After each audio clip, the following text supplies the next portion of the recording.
Part 2. Like I said, you know, they are scientifically proven. I don't know who they used it on or how or where or when or what, but by scientific means, they have proven that gender dysmorphia does exist. I'm probably not saying that shit right. Like I said, I'm not a fucking scientist. There goes that pt2. The thing is, you know, if you compare this little girl to Jazz from I Am Jazz, it's basically the same damn thing. Only her father's a priest, while Jazz's father was a doctor of some sort or another. I don't know what her father was. Not that I really care. All we know is that, Jazz has become an outspoken advocate for people of transgender equality and stuff like that, and good for her. That's great, because you gotta have someone like you to stand up for you. Because if you don't, then you need to stand up for you. Because if you don't, then you get people like me who are always on the back burner wondering why this isn't working out or why that isn't working out. Well, you know, when it comes down to transgender stuff, I'm virtually clueless, because I'm not transgender. So I don't know how to not offend them. I don't know how to say things on the right level that will keep them from being mad at me, I, one of our local stores that I visit has a transgender person working there, and I have stepped on that person's toes by just not knowing what to call that person. They have a name tag. I'm not gonna reveal their name. I don't put people's business out there like that, and I don't like to put people in danger because there are a bunch of sick fuckers out here that will hurt people who are transgender. That's really my only concern about transgender people is like people trying to hurt them because they simply just don't know and they don't give a damn or want to accept them as people. They want to go around and call them all kinds of freaks and things that that's just really not fucking necessary. It's the same thing. I know a few gay people. They're cool. Cool as shit. You wouldn't know they were gay if you were talking to them. You really wouldn't. And I know I'm kin to a few gay people. Again, they're cool. You wouldn't know they were gay by looking at them. In fact, a woman and I at work were having a discussion last week, and she said something. I don't even know how we got on the subject, but I'm going to go talk to her today at work after my head stops hurting. And gay people and transgenderness came up, and she said something. I said, okay, well, first, before I say this, I'm going to offend you if you're a homosexual man or a woman. So first, let me apologize for that because there's no way to sugarcoat this shit. And I give people the whole 99.9 unless I know they can handle the whole 1,000. So we were talking, and I told her, because I don't know, we got on like gay celebrities or some shit. Yeah, we were talking about Kevin Spacey. And I said, up until this whole Me Too incident happened, I never knew he was gay. You couldn't tell me he was gay. I do not have gaydar. And I think that's just something only women are born with. I can't look at somebody and say, oh, hey, you gay. And they actually be gay. Now, usually when you're younger and you hear shit like that, it's like, oh, well, that's like the natural. It's, oh, man, that's gay. Or, hey, you gay. Or, that whole damn situation was just gay. That shit was gayer than a $3 bill. Those expressions. Everybody has said them.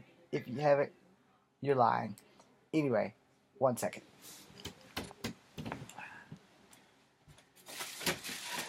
What the heck is it now?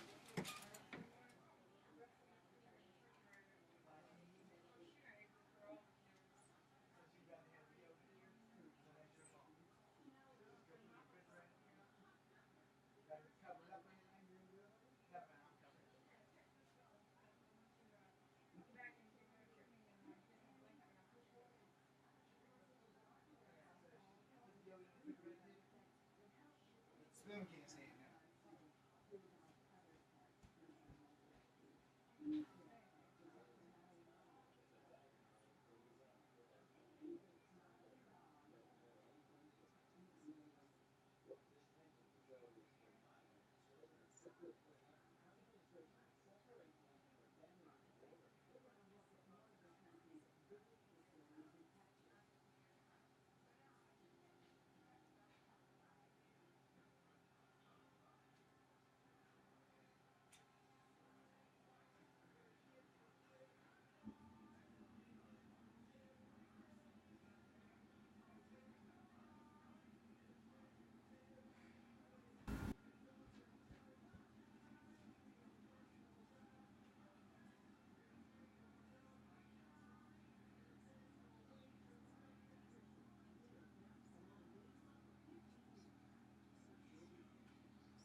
Okay, sorry about the long gap in between. I was trying to help my mom. Anyway, you know, like I said, a lot of people. Oh, you gotta be kidding me. Please don't be coming out. Okay, good. Days of Our Lives will be on. Anyway, a lot of people, that I probably just offended like 5 minutes ago with the whole gaydar thing. A lot of people, I guess, just instinctively, and by a lot of people I mean you women, instinctively are born with gaydar. Now, I don't know if it works on y'all against like lesbians and shit, but psh, I'm a man. I can't tell if a woman is a lesbian. I can't tell if a man is gay. I know you're human, and that's really all to me that matters. So, because we're human, unless you spit in my face or piss in my cereal, I have no reason to treat you any less than human. Alright? I don't give a damn if you're white. I don't give a damn if you're black. I don't give a damn if you're Asian. I don't give a damn what your ethnicity is because I don't have the right to be a racist. Now, if you're a dick and you treat me or come off as a dick, then I'm going to treat you the way you're treating me. Now, if you're a respectful dick and you're treating me with respect, then hell yeah, I'm going to respect you back. I treat you like you treat me. But if you're a asshole dick and perverts high five, you know, you just treat everybody like they're beneath you, then don't get surprised if you get punched in the mouth. Oh, I'm sorry, that was supposed to stay in my head. Or was it? But anyway, point being made, you know, you have to treat people fairly. And this transgender child is going to have enough problems with society in the world that we should probably just give little Miss Rebecca B a break. There are a lot of people who are transgender. They're going to be popping out of the woodwork. Just like it's going to be a lot more interracial marriages that are going to last most of the same race marriages. Because most of the time, people love out of their race because they're the only people who will actually love them. Now, I say that because I have my own stories about that. I used to only date black girls until they almost got me killed or they cheated on me. I'm not saying that the white girlfriends I had weren't cheaters because they were too. Maybe I just attract cheaters, which is why from here on in my 40s, I think I'm only going to be in open-minded and open relationships just to save myself another heartbreak. Now, my last fiance, again, there was no cheating on either end, but, you can't make nobody love you, and you can love someone until the end of time, which I will probably love her until the end of time, but I can't make her love me. But if she doesn't love herself, she couldn't love me in the first place, and she should have known that before engaging in a relationship with someone who wanted to be with her until the end of time. But I also wrote a love song about how someone hurt her, so she hurt me. And that song is called You Hurt Me Because Someone Hurt You. I swear I'm going to have to make one weekend and just sing all of my songs, or attempt to sing all of my songs, just so that I can have them here on my YouTube channel. And if you're watching this on Facebook, well, I must have slipped and accidentally posted this. Anyway, I'm going to end this with this. Transgender dysmorphia. Google that shit. Because I'm probably not saying it right. Matter of fact, let's Google that shit together. If my phone will function. Come on, phone. This is why I hate technology. Transgender dysmorphia. Okay. Stop confusing gender dysmorphia with body dysmorphia. That is not what I'm looking for. Gender dysmorphia. Okay, so it's not called transgender dysmorphia. Gender dysmorphia. Wikipedia that shit. Gender dysmorphia. Y'all can't read the shit because it's backwards on your screen. Okay. Is distress a person experiencing the result of sex and gender that they are assigned at birth in the case that assigns the sex or gender does not match the person's identity and the person is transgender? There is evidence suggesting that twins who identify with a gender different from the assigned gender may do so not only due to psychological or behavior issues, but also biological ones related to their genetic exposure to hormones before birth. Gender identity disorder. It's some words I can't pronounce. Symptoms, distress related to one's assigned gender or sex. Complications, eating disorders, suicide, depression, anxiety, social isolation, differential disorders, diagnosis, variances in gender identity or expression that isn't distressed, treatments, transitioning. I guess that's what that's supposed to mean. I can't fucking read today. Psychotherapy, hormones, ANDROGEN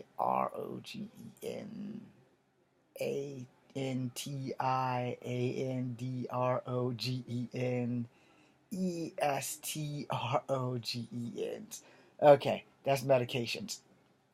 All right. GID was reclassified as gender dysmorphia by DSM-5. Some transgender people and researchers supported declassification of GID because they say diagnosis pathologies, gender variances, reinforces the binary model of gender that can result in stigmatization. I can't read this damn word. Stigmatization of gender individuals, officially reclassifying as gender dysmorphia in the DSM slash or dash 5 help to resolve some of these issues because the term gender dysmorphia applies only to designated experience by some persons resulting from gender identity issues. You get the damn gist. I'm not going to go any further with this just for the simple fact that, I slightly know what I'm talking about. Slightly. Like, really, really not a lot. But it's there. Google it. Fact check it. So, give little Miss Rebecca, whatever the heck her name is, a break when you see her thing on Facebook. I'm James Williamson. Use code for number 2. I got a headache. I need a nap. I have to go to work in like an hour. Be seeing you.